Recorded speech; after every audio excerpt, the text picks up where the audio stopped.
Amen. Amen. Like my brother just said now, honestly, that was very deep. This is warfare prayer. Actually, what just happened right now. And I realized something based on the topic I'll be taking today. Enemy outside are the strongholds. How about the strongholds within us? The number one enemy is self. That self that exalts itself above the name of God in all we do. That is what we're talking about this day. Oh Father Lord, I thank you that we have come to thy presence to learn, to teach and to understand. Oh Lord, we have come to be in thy presence, to glorify thee, to exalt thee. Lord, our coming together will not be in vain in Jesus' name. Amen. Oh Lord, the things that we know and the things that we do not know, Father, let thy spirit be our guide. Amen. Let him elaborate and expatiate. Explain everything we hear, we read, and we perceive this day beyond our mortal understanding. In Jesus' name I pray. Thank you, Father Lord. Good evening, everyone. I am glad to be here again. Thank you so much for this platform, because in all sincerity, this has made me start studying a lot, and I am happy that one way or the other I am growing. And with all my hopes and in all sincerity, I hope everyone and the church also grows. So today our topic is developing selfless capacity. Developing selfless capacity. Like I said earlier on, the enemy outside is the devil. The enemy within is self. So now, let's start. Basically, as humans, we are naturally self-centered. We want what we want, when we want it, and how we want it, with little to no indifference of how our decisions and actions affect others. And now these attitudes have been in us since we were little. It starts like this. A kid goes in, there are 6 slices of yams there for himself and his brother. He takes the 3 biggest slices of yam. That is self-centeredness. 5 undergraduates, they all want to eat. 5 units, 5 people. The girl, because she cooked it with their mom, takes 2 meats, the 2 biggest meats. Then the 3rd biggest meat, she cuts it into 2. She now gives it to them. She does not care, because all she's thinking about is self. Self, self, self. Now this topic will be in 2 parts, part 1 and part 2. So part 1 might not be as deep, but I can assure you that part 2 from next week will complement for what is lacking in part 1. So please bear with me. So now, the actions that this self-centered attitude of one takes affect those that are around the person or even far away. So in our daily life and walk with God, it is always about me. That is what most people are all about. Me, myself, and I. We are so blinded with our ambitions and desires that we seldom see how it affects the people we claim we love. We claim we love them with our mouths, but our hearts are far from them. When you say you love someone, but your actions do not depict the love which you claim you have for the person, that is terrible. Terrible. Now, I hope you know that pride, envy, wrath, covetousness, jealousy, hate, malice, they are all branches from a tree called self-centeredness. They are all branches from a tree called self-centeredness. Shall I proceed? Okay.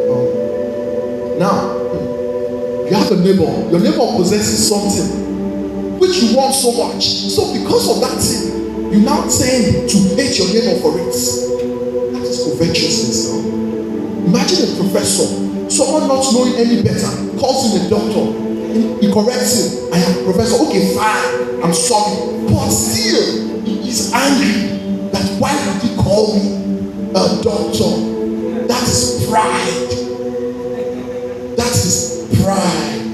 You sitting at the top of the ministry as the boss, the allocations to different local governments come underneath you. You talk it under you. You sit on it like it is your father's money. That is greed. That is also part of self-centeredness. Self-centeredness. Everything I have mentioned, from the pride to the envy to the greed, all boils down to self-centeredness. And this is what happens when you look to self more than you should actually do. You are always looking at yourself. How am I feeling here? Oh, I am at the top of the world. Oh, I am at the pinnacle of existence. That is self. Self. It whispers into our ears. Self is a killer of destiny. Self will take everything from you and to make you feel like you have everything. Self.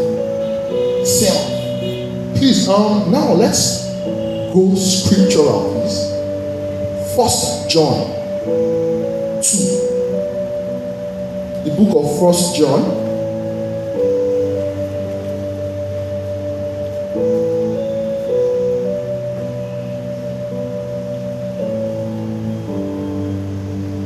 The book of 1 John, chapter 2, verse 17.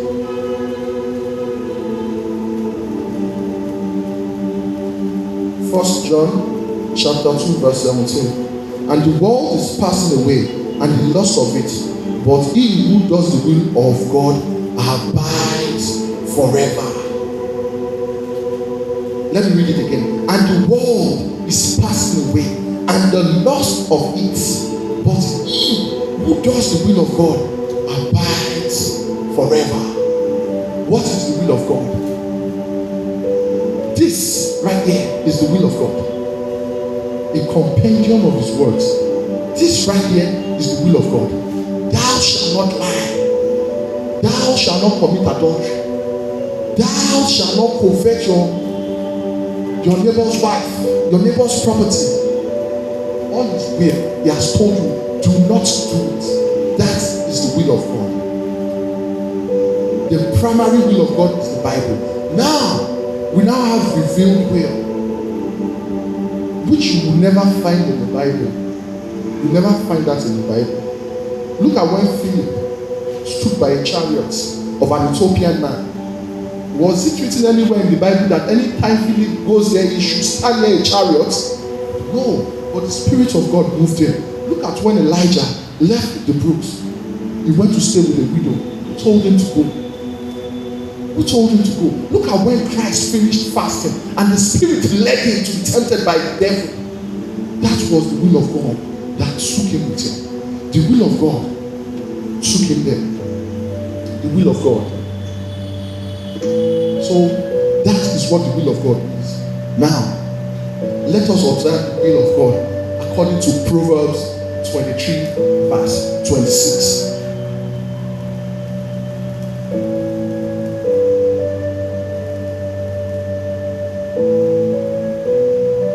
Proverbs 23 verse 26. My son, give me thy heart, and let thy eyes observe my ways. Good. My son, give me your heart, and let your eyes observe my ways. Give me your heart. This is God asking for a man's heart. What is special about a man's heart? Let us go to 1 Samuel, chapter 10. 1 Samuel, chapter 10.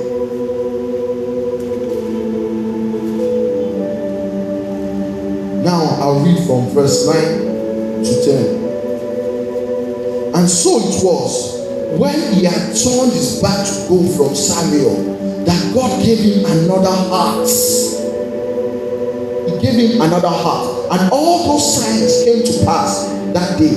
When they came there to the hill, there was a group of prophets to meet him. Then the Spirit of God came upon him and he prophesied amongst them. Now, this happened right after Samuel anointed Saul. God gave him a new heart, a renewed heart, and immediately, what happened? He started prophesying. For where your treasure is, that is where your mind lies. You understand? So now, if your treasure is your money, God says, give me your money. If your treasure is by your cravings, your intellects, your education, is it thy gifts, thy preaching, thy understanding? God is asking you, give it to me. When he asked, give me your heart, he did not say, give me a part of your heart. A part does not count. Nearly doesn't kill a bird. He says, give me your heart. Once he holds it. Now, the good thing about God is that you might ask for your heart. Do you really think he needs your heart? Do you think what exactly is he going to do with it? God needs this thing to give us what we need and what we want. That is just it. That is just it. For where your treasure is, there your heart is. Now, I hope you realize that self-centeredness is friends with the flesh. And friendship with the flesh or the world is what? Enmity with God. Go to 1 John. 1 John chapter 2, verse 16. 1 John 2, verse 16. 1 John chapter 2, verse 16, I read. For all that is in the world, the lust of the flesh and the lust of the eyes, the pride of life is not of the Father, but is of the world. Which means friendship with the world is enmity with God. Now, I hope you know that nothing on its own is flawed. It is the motive behind it that makes it flawed. Who knows Jack the Ripper here? Who has heard of the name Jack the Ripper? He was a serial killer in England. He used a knife to carve out women. So you should understand what it means if the guy holds a knife. Now imagine that same knife in the hands of a chef. He will perform miracles and wonders. So the same knife that one person uses to kill is the same knife another person uses to make bread with. Which is why I said nothing is flawed in itself except for our motive behind the decision we make. Now, when your motivation isn't scripture inspired, then your motive is flawed. It is flawed. You give openly so that people will sing your praises. Do you not see people? You know all these Fuji people? They give. I went for a wedding like 3-4 months ago. My cousin actually asked this guy, also, I'm getting married. Are you not going to give me anything? He said, no, I don't have anything. This guy came with a purse. He came in there with a purse. He spent money. God is my witness. He was transferring money to those people that give me cash. He spent about 800,000 naira again. 800 because they were thanking him. They were praising him. Now imagine he gave the money to my cousin and nobody knew about it. The motive would have been pure. But he did it so that people could acknowledge. Everyone there were just singing his praises. Everyone there was singing his praises. He spent about 800,000 naira. That was what he did. Motive. So people do things to be praised. You are looking unto self. You ask God, for provision to get a new car. It's not because you need a new car. It is because your neighbor who is an unbeliever just got a new car. That is why you're now asking God to give you that provision. Self. Do you realize? No, I'll still get somewhere. There is more power, God. See, there's this particular side of the scripture I love in 1 Kings. God, the first day I sat down to meditate over that. Whoa, I was wild. So we'll get there. So now, a self-centered person always wants to be the center of everyone's universe. He wants to be at the pinnacle. He wants to be the name on everybody's lips. Do you know who their father is? I'll show it to you. Isaiah 40. Please open. Isaiah 40. Isaiah 14. Isaiah 14. Okay, now let me start from verse 12. How you are falling from heaven, O Lucifer, son of the morning. How you are cut down to the ground, you who weaken the nations. For you have said in your heart, I will ascend into heaven. I will exalt my throne above the stars of God. Can you see Sel? He wants to exalt his throne above the stars of God. And I will sit on the mount of the congregation on the farther side of the north. I will ascend above the heights of the clouds, and I will be like the Most High. Self again. Lucifer is at it. The first time he's trying to usurp the throne of the Most High. This is what we call coup d'etat now. People died. Was that what they did for Muritala Mohammed? They did it for Shagari, but luckily he didn't die. They did it for Buhari. Buhari did it for Shagari. They did it for Buhari. Come on. What goes around comes around. Life is in circles. One day you get your turn. So it was what Lucifer did there. He looked unto himself. Instead of him to look unto God, God has given you the position. He has given you the influence, the affluence, the power, the discipleship. They were all behind you. He exalted you above most. But yet, you wanted more. You wanted more, Lucifer. That was his crime. He wanted to be above God. Is it not a crime? I have dogs at home. How dare my dogs? I call them and they sit down and they're stupid. I feed them. I love them so much. I have cried for these dogs. I shed tears. There were days I go out with them 100K. I come back home with 200 naira just to feed them. I took a dog for surgery two months ago. They would treat my dog. I started learning as a vet just for these dogs. Antibiotics. Who knows augmentin? Very expensive. I once gave it to my dog, Fluffy Delphi. She was sick. All the antibiotics were not working. You know what? 4,000 something. I gave it to her. That's just it. That's just it. So because I have been merciful towards my dog, imagine I now get home. Now my dog now starts barking at me. Is she crazy? She will suffer. Exactly. And God is all merciful. God gave Lucifer ample time to repent. Was his judgment immediate? No. Give him time. Repent. I would not have given my dog time. God gave it to him in his infinite mercies. So that is the nature of a self-centered person. Now let's go to John 15, please. John 15.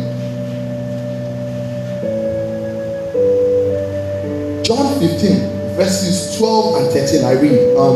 This is my judgment, that you love one another as I have loved you. commandment is will. His commandment is will. Greater love has no one than this, than to lay down one's life for his friends. Selfishness is at the very selflessness is at the very core of Christianity. Looking through the book of Esther, remember when Mordecai charged Queen Esther to go to the king and make supplications as Haman was trying to kill the children of the Jews, as per the king's decree. Haman tricked the king to write a decree. Now, I hope you know a decree is not a word of mouth. It is written, it is law. Until another decree comes out to superimpose upon that decree, there is no way that decree is going away. Now, go to Esther 4, verse 11. Esther 4, verse 11. Okay, good. All the kings. Okay. Now, when Mordecai told Esther of the plan, the 411, Esther, all the king's servants and the people of the king's province know that any man or woman who goes into the inner courts to the king, who has not been called, he has but one law: put all to death except the one to whom the king holds out the golden scepter, that he may live. Yet I myself have not been called to the king, to go into the king these 30 days. Now Mordecai commanded her. He was like a father, but she looked unto self first. That, Father, this is the situation at hand. You should know. This is the law. Then Mordecai, going back to verses 12 and to 16. Verses 12 to 16. So they told Mordecai Esther's words. Then Mordecai told them to answer Esther. Do not think in your hearts that you will escape in the king's palace any more than all the other Jews. For if you remain completely silent at this time, relief and deliverance will rise for the Jews from another place. If God does not use you to bless another person, he will use another person. Do not feel special. That was what Elijah was feeling like when he said he was the only one who has not bowed to Baal. Later God told him there are 1,000 people like you. There are 1,000 people like you out there. So you remain completely silent in the time. Sorry, I'm coming. Excuse me. Okay. For if you remain completely silent at this time, relief and deliverance will arise for the Jews from another place. But you and your father's house will perish. Yet, who knows whether you have come for such a time as this? Then Esther told them to return this answer to Mordecai. She came down to her senses. She came down. Go gather all the Jews who are present in Shushan and fast for me. Neither eat nor drink for 3 days, night or day. My mate and I will fast likewise. And so I will go to the king, which is against the law. And if I perish, I perish. That is it. That is the battle cry. If I perish, I perish. I want to help your life. If I perish, I perish. At least the lives of 1,000, 1,000,000 Jews should be worth more than the life of just one person. Because I am trying to keep my life. I am endangering another person's life. Self-centeredness. Self-centeredness. Now, the truth is that although no harm might have come to Esther, but she put her life on the line to help the Jews. Selflessness. Now, let's go to Philippians 2. Selfless. I'm sorry, I do not know most of the scriptures offhand. The old journey started last year. I still remember well. I remember my vow to God. I remember the promises I made him. And the moment I made my promise, January last year, I told him, Lord, do this, and Lord, I promise you, till this I know what my besetting sin is. I will never be consumed by it again. 2 weeks later, the Lord answered my prayer.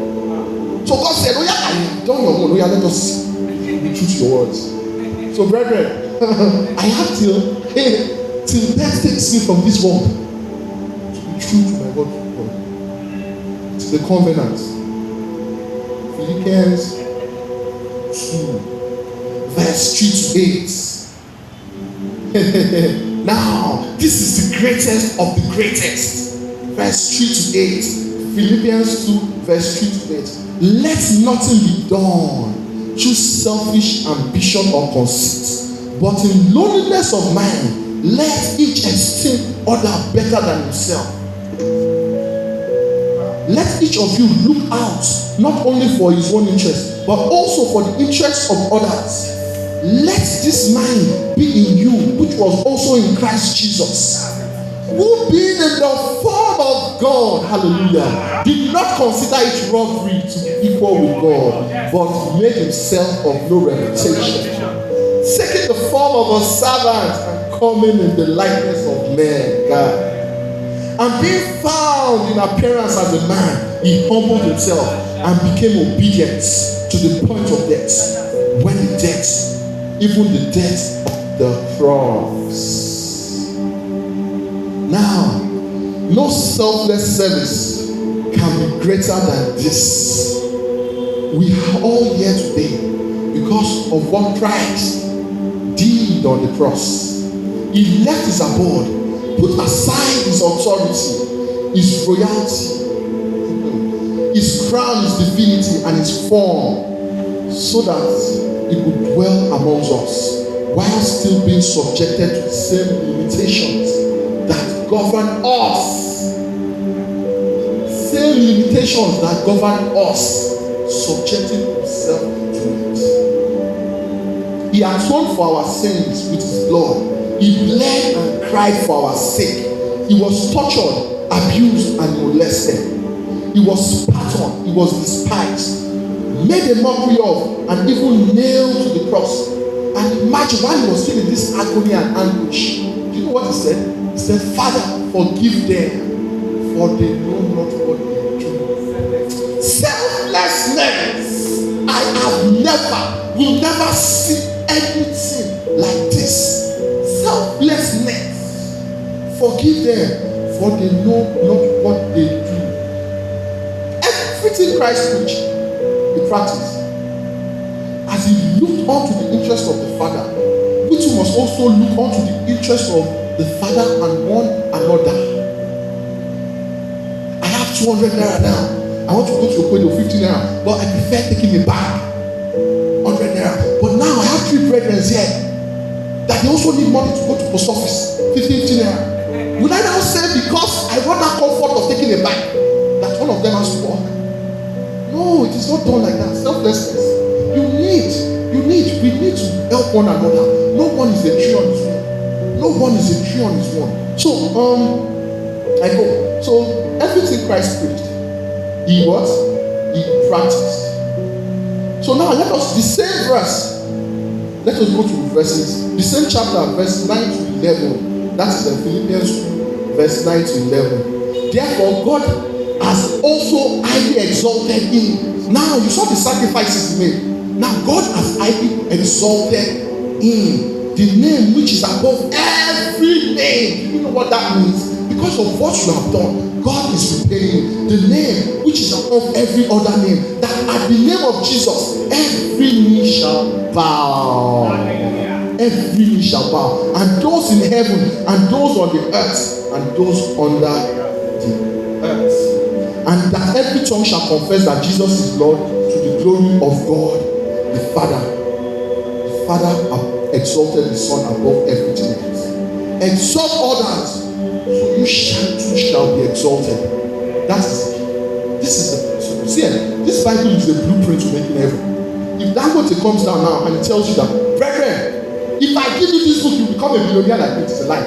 Times are different. The decisions you made yesterday that work for him, that fetched him $1 billion, might only fetch you 50,000 naira today.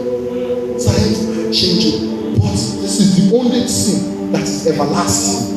follow this Bible, and your life shall be a sign and a wonder.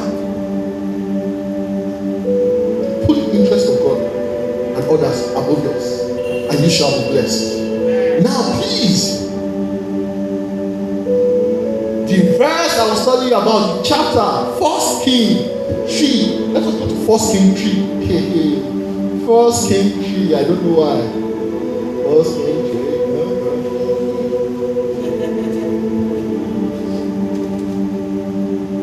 Are you ready?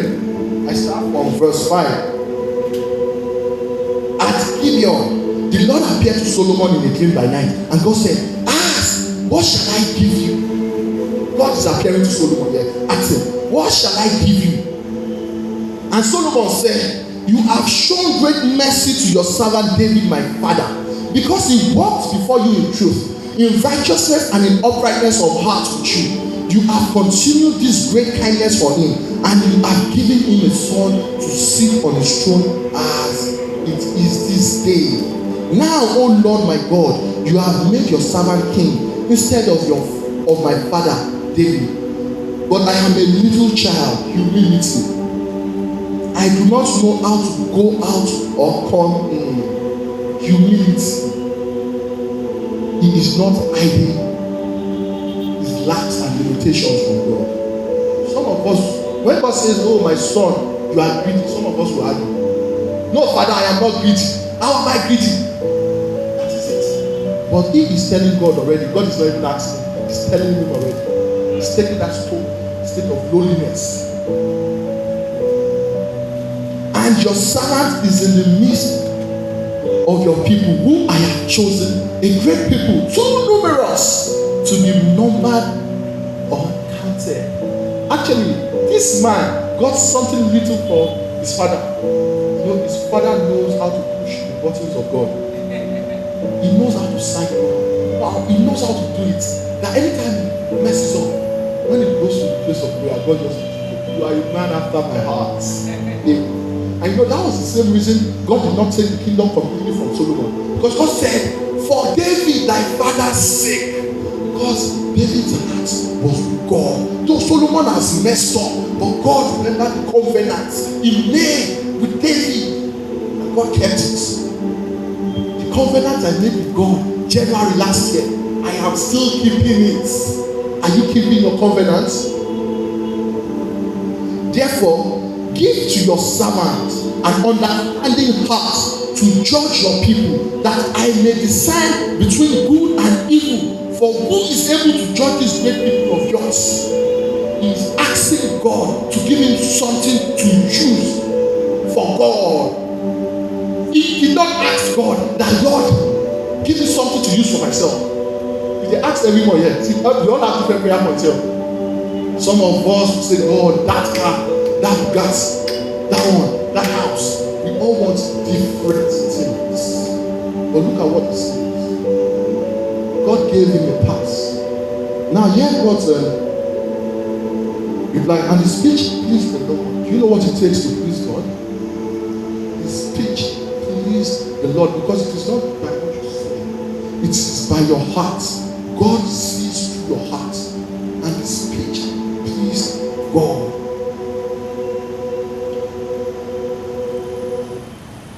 Then God said to him, "Because you have asked this thing, and have not asked for long life for yourself, nor have asked riches for yourself, nor have asked the life of your enemies, but you have asked for yourself understanding to discern justice." The people of God is asking for the gift to be the right judge for the people of God, not for himself. Then God says, "Behold, I have done according to your word. See, I have given you a wise and understanding heart." That was what he asked for. God gave him what he asked for, so that there has not been anyone like you before you, nor shall be any like that will arise after you. And I have also given you what you have not asked. What you have not asked. That is where I am going to. When your purposes and your motives in life are selfless, God will give you what you have not asked for. He asked for wisdom. God gave him wisdom. God gave him kingdoms. God gave him wealth. God gave him everything. to listen to his proverbs. God gave him everything because he was selfless. When his decisions we make are for the benefit of the kingdom of God. Oh Lord, give me this house. Why? I want to build an orphanage so that I can help people. Oh Lord, give me this money. Why? I want to extend the church to the side so that more people can fellowship. Oh Lord, give me money. Why? I want to get on radio so that the kingdom will move forward. These are the questions, these are the prayers we should be asking God for. These are the prayers we should be asking God for. But I have something else here, but I am not going to say it. You know why? It's my time up. Okay, so now I'll save this till next week for the part 2 of this class.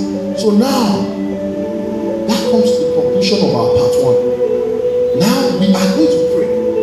Not a whole lot of prayer, but just very specific prayer. Everybody please stand up.